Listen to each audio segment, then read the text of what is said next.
ओम शांति। बाबा के 12/9/2022 के साकार अनमोल धारणा युक्त मधुर महावाक्य हैं, जिनमें बाबा ने कहा देह सहित देह के सभी संबंधों को भूल पृष्ठि होकर के रहना है और बाबा का पूरा पूरा रिकॉर्ड रखना है। साथ साथ बाबा ने कहा सदा अपनी धुन में रहना है। कहते भी हैं मस्त राम मस्ती में आग लगे बस्ती में। सारी पुरानी दुनिया को जबकि आग लगनी ही है तो पहले से ही इससे जीते जी मर जाना है और अपने पापों को भस्म करना है।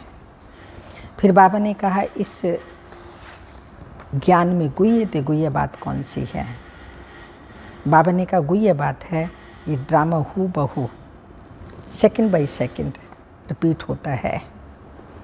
जो एक बार कल्प पहले हुआ वो अब रिपीट हो रहा कल्प बाद फिर रिपीट होगा। तो सुनते हैं मीठे बाबा के महावाक्य। मीठे बच्चे, तुम्हारा नंबर 1 दुश्मन है रावण, जिस पर ज्ञान और योग बल से जीत पानी है। तमो प्रधान से सतो प्रधान जरूर बनना है। क्वेश्चन, महीन ते महीन और गुह्य ते गुह्य बात कौन सी है जो तुम बच्चों ने समझी है। आंसर है सबसे महीन ते महीन बात है ये बेहद का drama second by second shoot होता जाता है। फिर 5000 वर्ष के बाद वही रिपीट होगा। जो कुछ होता है कल्प पहले भी हुआ था, ड्रामा अनुसार होता है, इसमें मूंझने की बात ही नहीं। जो कुछ होता है nothing new, second by second drama की रील फिरती रहती है। पुराना मिटता जाता है, नया बढ़ता जाता है। हम पार्ट बजाते जाते हैं, वही फिर शूट होता जाता है। ऐसी गुह्य बातें और कोई समझ ना सकें। गीत ओम नमो शिवाय। ओम शांति। बच्चों ने गीत सुना, एक ही सहारा है दुख से छूटने का। गायन है ना सबका दुख हरता, सुख करता एक ही भगवान है। तो ज़रूर एक ही ने आकर सबका दुख हरा और बच्चों को सुख शांति का बरसा दिया, इसलिए गायन है। परंतु कल्प को बहुत लंबा चौड़ा बताने कारण मनुष्य कुछ भी समझ नहीं सकते। तुम जानते हो कि बाप सुखधाम का वर्षा देते हैं और रावण दुख धाम का वर्षा देते हैं। सतयुग में है सुख, कलयुग में है दुख। ये किसी की भी बुद्धि में नहीं है कि दुख हरता सुख करता कौन है। समझते भी हैं कि जरूर परम पिता परमात्मा ही होगा। भारत सतयुग था, लक्ष्मी नारायण का राज्य था। यह कहते हुए भी जो शास्त्र में सुना है कि वहाँ ये कंस जरासंधि रावण आदि थे, इसलिए कोई बात में ठहरते ही नहीं। तुम जानते हो ये सब खेल है, तुम्हारी बुद्धि में है। हमारा दुश्मन पहले पहले रावण बनता है। पहले तुम राज्य करते थे, फिर वाम मार्ग में जाकर राजाई कमा दी। इन बातों को तुम ब्राह्मण बच्चे ही जानते हो। तुम्हारा और किसी दुश्मन तरफ अटेंशन नहीं। तुम जिसको दुश्मन समझते हो वो किसी की भी बुद्धि में नहीं होगा। तुमको इस रावण दुश्मन पर जीत पानी है। यही भारत का नंबर 1 दुश्मन है। शिव बाबा जन्म भी भारत में ही लेते हैं। यह है भी बरोबर परम पिता परमात्मा की जन्मभूमि। शिव जयंती भी मनाते हैं, परंतु शिव ने आकर क्या किया वह किसी को पता नहीं है। तुम जानते हो भारत ऊंच ते ऊंच खंड था। धनवान ते धनवान 100% हेल्दी वेल्दी और हैप्पी थे। और कोई धर्म इतने हेल्दी हो न सके। बाप देखो किसको सुनाते हैं, अबलाएं कुब्जाएं साधारण, वह साहूकार लोग तो अपने धन की खुशी में हैं, तुम हो गरीब ते गरीब।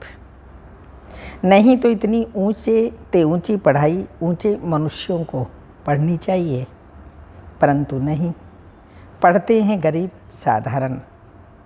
तुम कुछ भी शास्त्र आदि नहीं पढ़े हो तो बहुत अच्छा है।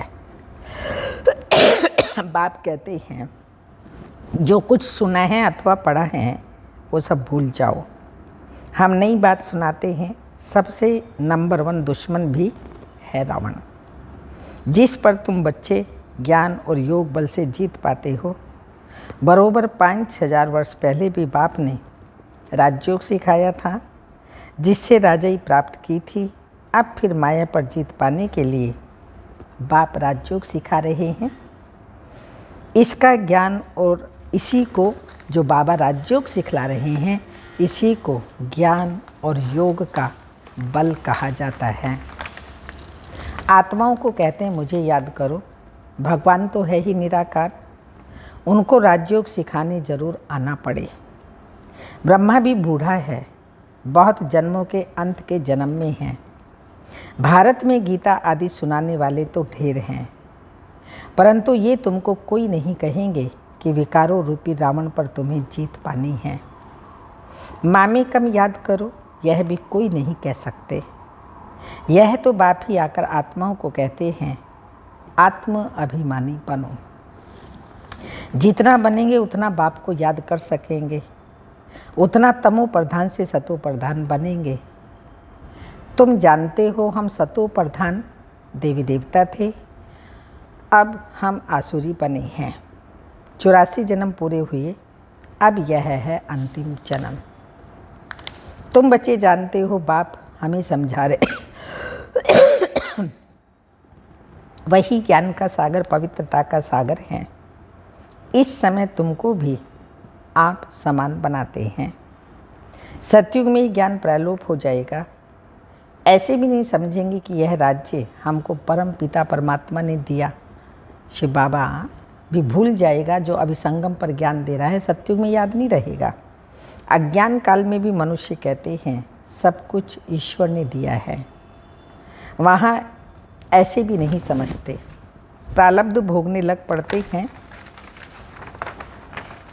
ईश्वर का नाम याद रहे, यह भी सिमरे कि बाबा आपने तो बहुत अच्छी बादशाही दी है, परंतु कब दी क्या हुआ कुछ भी बता नहीं सकते। वहाँ धन भी बहुत रहता है, एरोप्लेन आदि तो होते ही हैं फुल प्रूफ। अब तुम बच्चे किस धुन में हो, दुनिया किस धुन में है यह भी तुम जानते हो। उन्हों का है बाहुबल और तुम्हारा है योग बल, जिससे दुश्मन पर तुम जीत पाते हो। ये राजयोग सिवाय बाप के कोई सिखला न सके। बाप कहते हैं मैं बहुत जन्मों के अंत में इनमें ही आकर प्रवेश करता हूँ, जिसमें कल्प पहले प्रवेश किया था। इनका नाम ब्रह्मा रखा था। तुम सब बच्चों के नाम भी आए थे ना, कितने फर्स्ट क्लास नाम रखे थे। बाबा तो इतने नाम भी याद नहीं कर सकते, तो देखो दुनिया में कितना हंगामा मचाते रहते हैं। तुमको यहाँ शांति में बैठ बाप को याद करना है। यह है मोस्ट बिलवेड माता पिता जो कहते हैं बच्चे इस काम पर जीत पहनो। इसलिए रक्षाबंधन का त्यौहार चला आता है। ये पवित्रता की राखी भी तुम बांधते हो। सतयुग त्रेता में ये त्यौहार आदि नहीं मनाएंगे। फिर भक्ति मार्ग में शुरू होंगे तो बाप इस समय प्रतिज्ञा कराते हैं पवित्र दुनिया का मालिक बनना है तो पवित्र जरूर बनना है। मुझे याद करो तो इस योग अग्नि से पाप दग्ध होंगे। तुमको तमो प्रधान से सतो प्रधान बनना है। कोई तो नापास भी हो जाते हैं, किसकी निशानी भी है राम को दिखाई है, जिसकी निशानी नापास होने की धनुष बाण। बाकी कोई हिंसा आदि की बात नहीं। तुम भी क्षत्रिय हो, माया पर जीत पाने वाले। जीत ना पाने वाले ना पास हो पड़ते हैं। 16 कला के बदले 14 कला बन पड़ते हैं। कोई तमो प्रधान, कोई फिर रजो भी बनते हैं।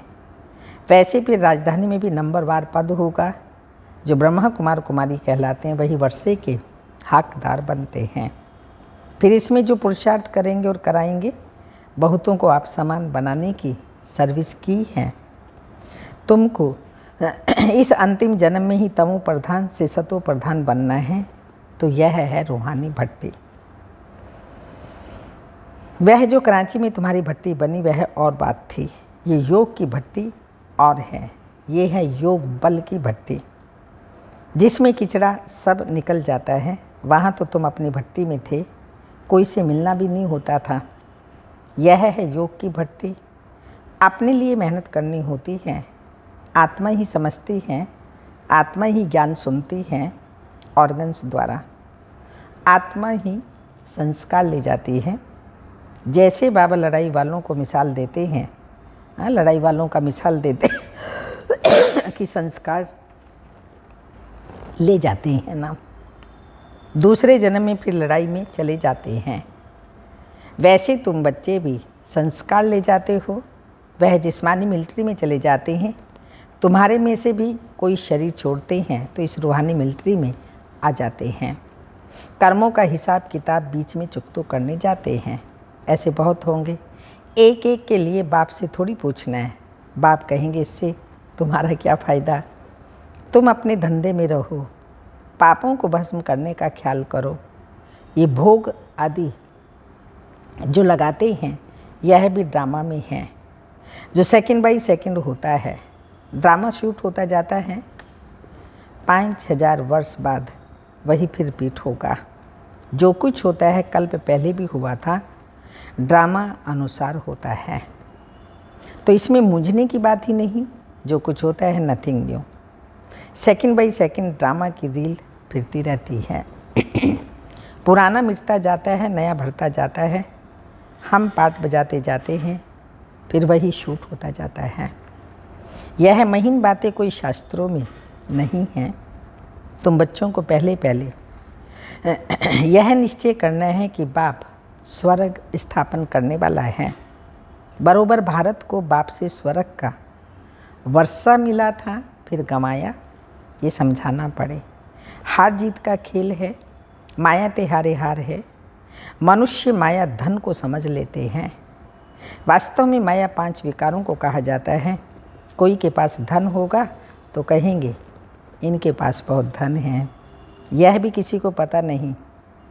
अब कहाँ प्रकृति कहाँ माया, अलग अलग अर्थ है। 3 चीज़ें हैं, प्रकृति, माया और संपत्ति।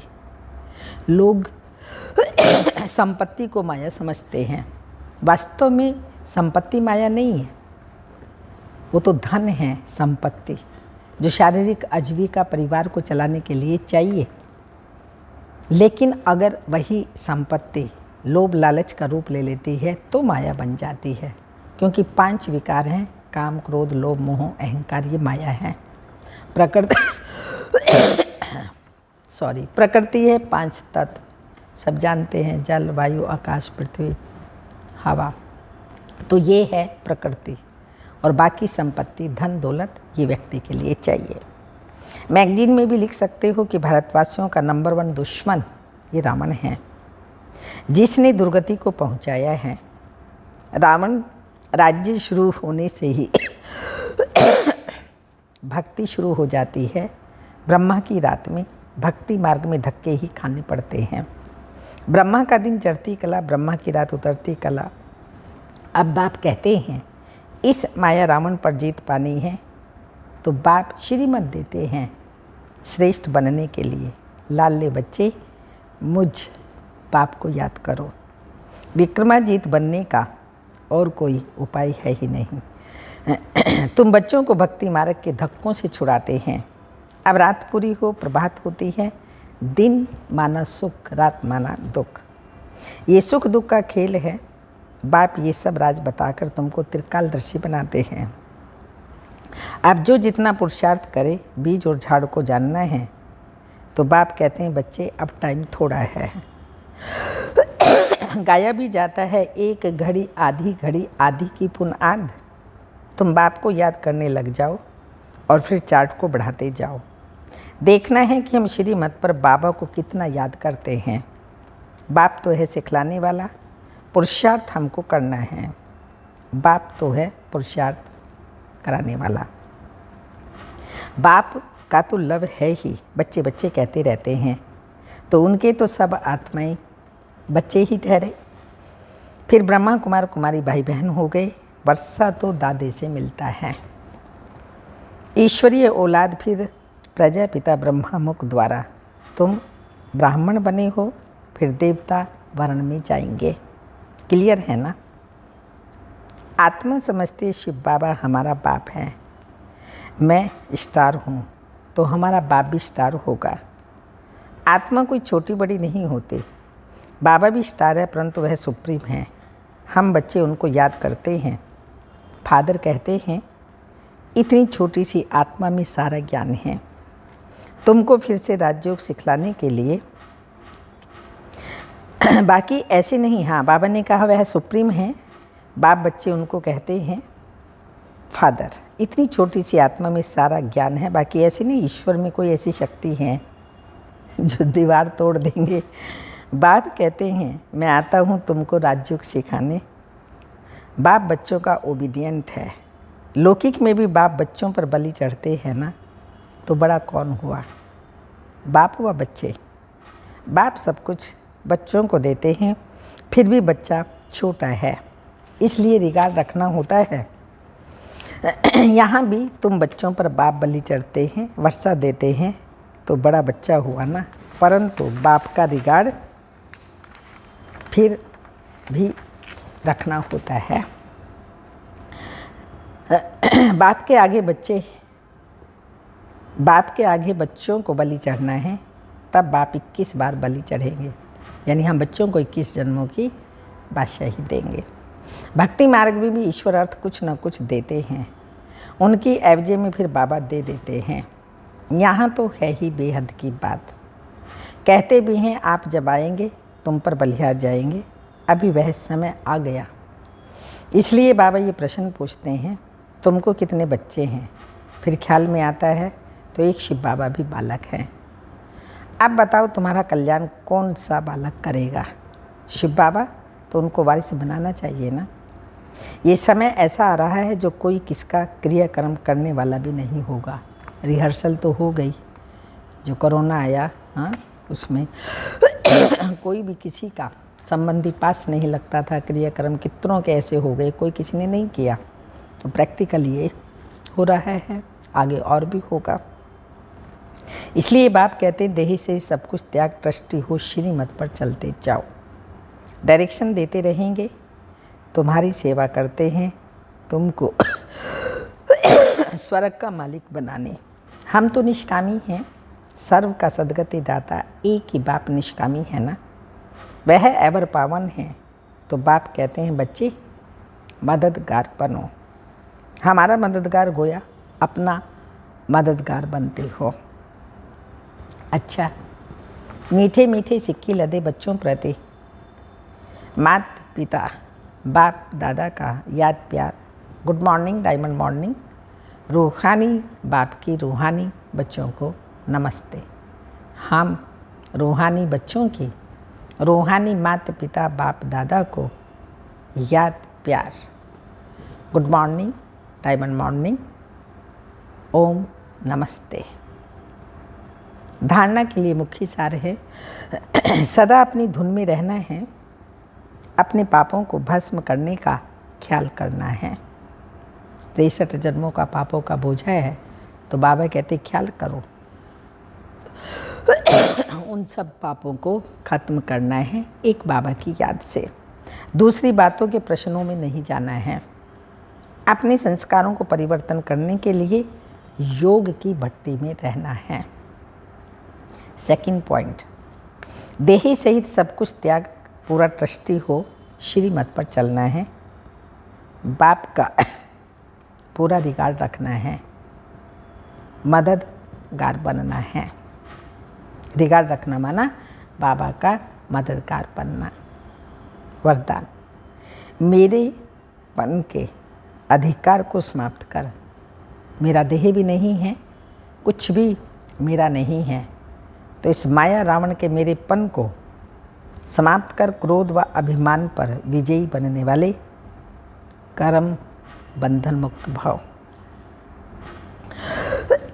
जहाँ मेरेपन का अधिकार रखते हो कि ये क्यों किया, ये मेरी है, ये मेरा है, तो क्रोध अभिमान या मोह आता है। लेकिन ये सेवा के साथी है, न कि मेरे का अधिकार है। जब मेरा नहीं तो क्रोध मोह का कर्म बंधन भी नहीं। तो कर्म बंधनों से मुक्त होने के लिए एक बाप को अपना संसार बना लो। एक बाप दूसरा ना कोई। एक बाप ही संसार बन गया तो कोई आकर्षण नहीं, कोई कमज़ोर संस्कारों का बंधन नहीं। सब मेरा मेरा एक मेरे बाप में समा जाता है। स्लोगन, मास्टर सर्वशक्तिमान वह हैं, मास्टर सर्वशक्तिमान वह हैं जो समय प्रमाण हर गुण हर शक्ति को कार्य में लगाए। समय प्रमाण हर गुण हर शक्ति को कार्य में लगाए वह हैं मास्टर सर्वशक्तिमान। आज का अमृत बेला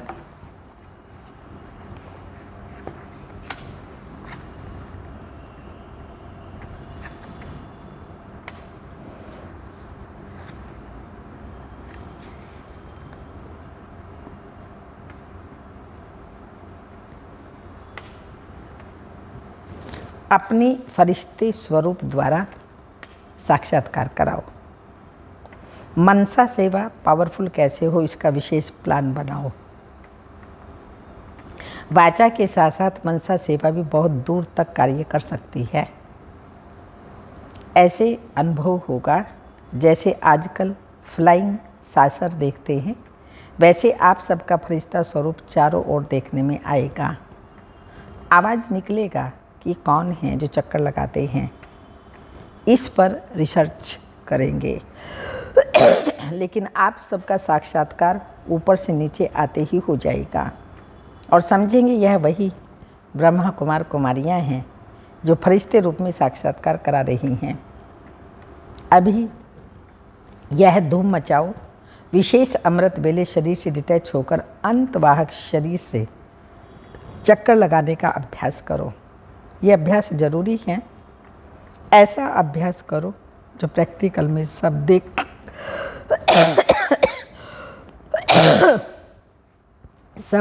कर मिलकर आए, दूसरे भी अनुभव करें। हाँ, यह हमारे पास वही फरिश्ते हैं जो आया था। फिर ढूंढते ढूंढते निकलेंगे फरिश्तों को। अगर इतने सब फरिश्ते चक्कर लगाएं तो ऑटोमेटिकली सबका टेंशन जाएगा। तो अभी साकारी के साथ साथ आकारी सेवा भी जरूर चाहिए। ओम शांति।